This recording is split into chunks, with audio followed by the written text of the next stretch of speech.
Everyone, কেমন আছো তোমরা সবাই? আশা করছি সবাই খুব ভালো আছো। আমি কিন্তু বেশ ভালো আছি।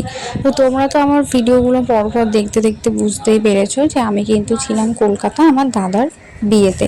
তো এখানে তোমাদের সাথে আমি গায়ে হলুদ থেকে শুরু করে দধিমঙ্গল অধিবাস সমস্ত কিছুর ভিডিও কিন্তু শেয়ার করেছিলাম।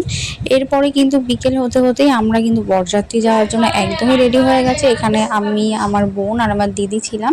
তো আমাদেরকে কেমন লাগছে সেটা তোমরা অবশ্যই কমেন্ট করে জানিও। দেন দাদার জন্য একটা ছোট গাড়ি ভাড়া করা হয়েছিল, দাদা কিন্তু সেটাতে বেরিয়ে পড়েছিল আর আমরা আর কি যাবো বড় বাসে নাচতে নাচতে।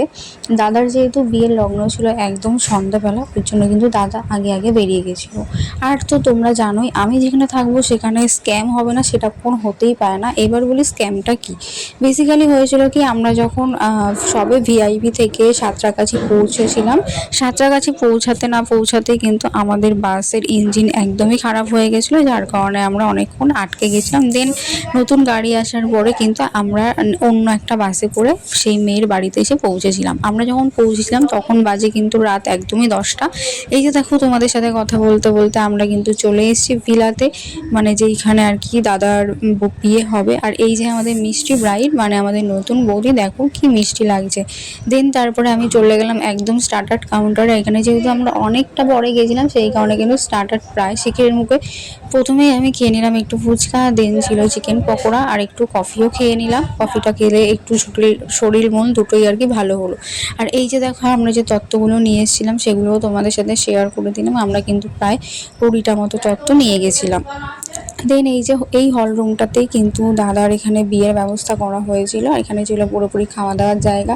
তারপরে শুরু হয়ে গেল একে একে বিয়ের রিচুয়ালস। তোমরা তো জানোই শুভদৃষ্টি, মালাবদল, সিঁদুরদান অনেক কিছুই হয় আমাদের বাঙালি বিয়েতে। তো দেখো তোমরা একটু বিয়ের ভিডিওগুলো এনজয় করতে থাকো, আসছি একটু পরেই।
তো দেখো তোমাদের সাথে কথা বলতে বলতে বিয়ে কিন্তু প্রায় কমপ্লিট হয়ে গেছে। আর সিঁদুরদানের সময় আমি গেছিলাম খেতে, সেই কারণে সিঁদুরদানের সময়ের কোনো ভিডিও আমার সাথে নেই।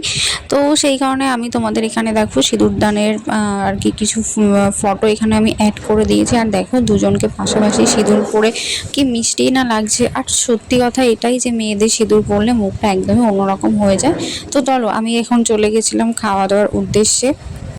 তো আমি এবার বসে গেছি একদম খেতে। তো ফার্স্টেই দিয়েছিল প্লেট আর সাথে ছিল একটা মিনারেল ওয়াটার, তারপরে ছিল একটা ফিশ কাটলেট, সাথে স্যালাড অ্যান্ড কাসুন্দি। দেন তারপরে আমাদের পাতে চলে এসেছিলো গরম গরম কড়াইশুঁটির কচুরি, তার সাথে ছিল চানা মশলা অ্যান্ড ছিল কাশ্মীরি আলুর দম। তারপরে দিয়েছিল আমাদের গরম গরম ফ্রাইড রাইস, আর ফ্রাইড রাইসের সাথে পাতে পড়ে গেছিলো চিকেন মাঞ্চুরিয়ান, আর স্যালাড তো ছিলই। দেন ছিল চাটনি, পাঁপড় আর একটা মিষ্টি ছিল, কিন্তু মিষ্টিটা আমি স্কিপ করে গেছি, তার জন্য দিয়েছিল আমাকে কালাকাঁদ। তারপরে ছিল হাজমোলা অ্যান্ড আইসক্রিম।